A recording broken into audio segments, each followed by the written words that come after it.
Britain is doing its own thing to appease the EU, the DUP chief said. Arlene Foster wants the Northern Ireland Protocol to be replaced after Brexit due to the trade disruption from the UK to the region. She said some packages are still not getting through and large retailers like John Lewis won't deliver until October, despite a slight increase in regulations in some areas. By the way, you should stay tuned until the end if you don't want to miss anything interesting. And if you don't want to miss anything at all, just subscribe to my channel and click the little bell. Britain is doing its own to appease the EU, the DUP chief said, as I said. Stormon's First Minister said, "The Belfast Accord and its successor are damaged. It has also harmed the UK internal market by putting in place a system to protect the EU internal market. What we do harms our own country." Prime Minister Boris Johnson was on listening mode during his visit to Northern Ireland on Friday, meeting with business leaders, and the Prime Minister wanted to hear their concerns about the trade. Deputy Prime Minister Michelle O'Neill declined to meet with him after he didn't meet with her for although several requests were made in before, so don't forget that one. Stormon's Agriculture Secretary has blocked work on permanent border checkpoints for food entering Northern Irish ports from the rest of the UK. Ms. Foster told Times Radio, "The Secretary of Agriculture, that's Edwin Poots, is dealing with all of these issues. He takes legal advice and talks to officials about what to do." She said UK foods that go to Northern Ireland, like lasagna, are for sale in pound sterling and therefore pose no risk of entering the Republic of Ireland, where they use euros. She said the EU had introduced third-party checks as if somewhere like China were trying to send goods to its domestic market. The DUP chief added, "This is out of proportion to what is needed." The Northern Ireland Assembly can vote to delete the agreement in 2024. Ms. Foster said that action needs to be taken sooner because the economy is suffering.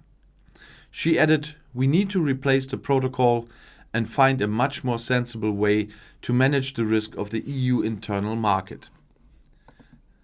What I love about politicians saying something like that, the EU was waiting after Theresa May's backstop was voted down by the House of Commons for the UK government to make another proposal.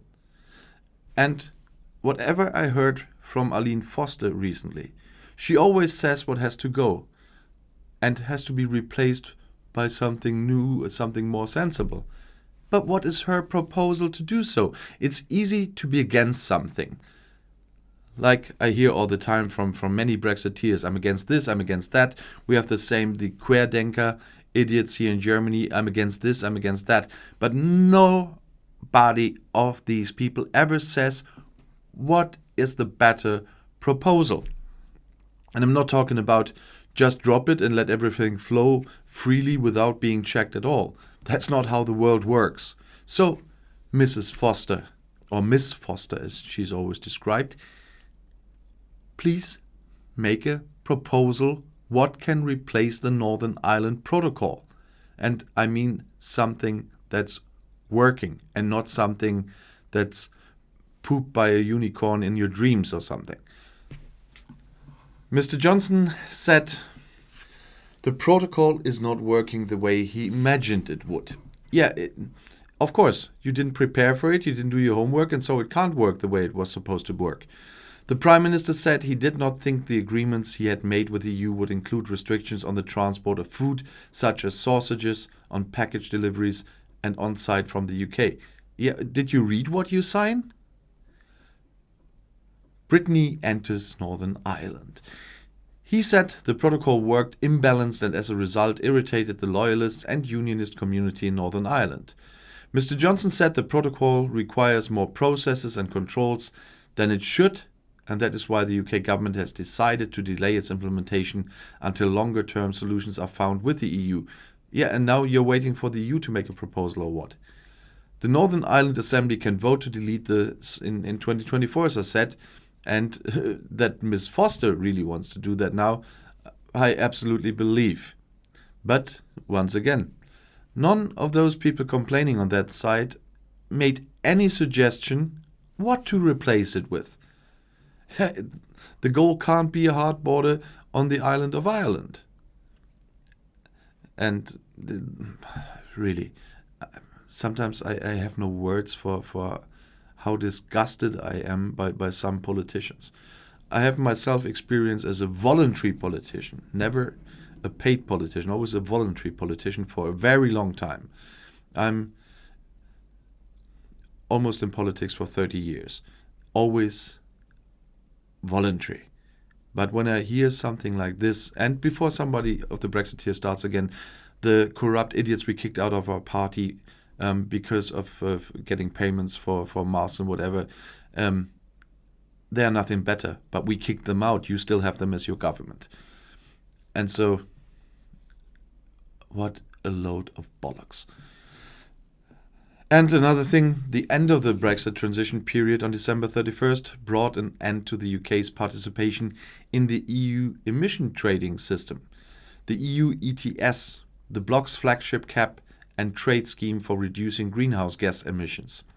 Having substituted the scheme for a near-identical UK alternative, there is now the possibility of divergence which recent UK climate policy suggests could be towards a stricter rather than looser regime. Having explored several options for carbon pricing post-Brexit, including continued participation in the EU ETS and a carbon emission tax, the EU is discussing for a long time now, the UK government opted in its December 2020 Energy White Paper for a separate UK ETS, which nonetheless mirrors its predecessor in almost all regards. The UK ETS adopts the same principle of a cap on emissions reducing over time and, within this, freely tradable emissions allowances. The industries within the scope of the two systems are the same, covering electricity and heat generation, heavy industry and aviation, as are their approaches to free allocations, which aim to prevent carbon leakage from manufacturers moving carbon-intense industries overseas. The systems may become closer still with the EU-UK Trade and Cooperation Agreement, the TCA, committing both parties to cooperate on carbon pricing and give serious consideration to linking the UK and EU ETS, akin to the landmark link between the EU and Swiss ETS, which occurred in 2020. While business groups have encouraged such a move, the government appears less enthusiastic, having said in its Energy White Paper that it was open to linking the UK ETS internationally in principle, but had made no decision on their preferred linking partners. Linking would be easiest now, while the schemes are almost identical and will only become more difficult as any divergence begins to occur. With a link, certain operators now face complex situations. Northern Irish industrial installations are now subject to the UK ETS, while Northern Irish electricity generators remain part of the EU ETS. Aircraft operators flying between the UK and Europe or the rest of Europe are under UK ETS obligation for outbound flights to EEA countries and EU ETS obligations for inbound flights to the UK. Although the UK ETS remains detached from its EU counterpart, giving the UK government autonomy to reshape domestic carbon pricing policy, it must do so carefully, as the TCA includes strict obligations of non-regression, including on carbon pricing. Still, early indications are that regression fears are unfounded, with the UK ETS having been launched as the world's first net zero carbon cap and trade market, with plans to align the cap to ensure the UK meets its commitment to net zero emissions by 2050. In the short term, the cap on UK ETS allowances will be set 5% below the UK's notional share of the EU ETS cap for Phase 4, that's from 2021 to 2030, and will reduce to remain proportionally so in future years. Consultation on the cap's trajectory will form part of the government's work on the UK's next carbon budget, and the government intends that net zero changes will be implemented by 2023 if possible, and no later than 2024, with market participants given at least a year's notice of any changes. The UK's greater ambition on the ETS cap mirrors its greater climate ambitions more widely, such as the UK's government's loftier target of cutting emissions by 68% by 2030 compared to the EU's 55% target. In February 2021, the government published draft auctioning regulations and updated guidance for UK ETS participants. These confirmed that the auction reserve price for allowances would be higher than initially planned at £22 per tonne of CO2 compared to 15 euros. This pricing likely seeks to minimize the risk of a significant fall in the UK carbon price caused by a sharp price fluctuation due to the UK ETS market's much smaller size than the EU's, which would undermine confidence in the UK's new system. Later in 2021, as part of its consultation on the UK ETS cap, the government will consider withdrawing the auction reserve price. Auctions will start as soon as feasible and no later than in the second quarter of 2021 quarter. An open question is whether the UK will introduce a carbon border tax, similar to that currently being drawn up by the EU, which would see penalties on goods imported from countries with weaker climate measures. The UK government is thought to be monitoring developments on such measures in the EU and is thought to be aiming to foster international agreements over such an adjustment when the UK hosts the G7 later in 2021. And if you want to stay informed, please subscribe to my channel. Auf Wiedersehen.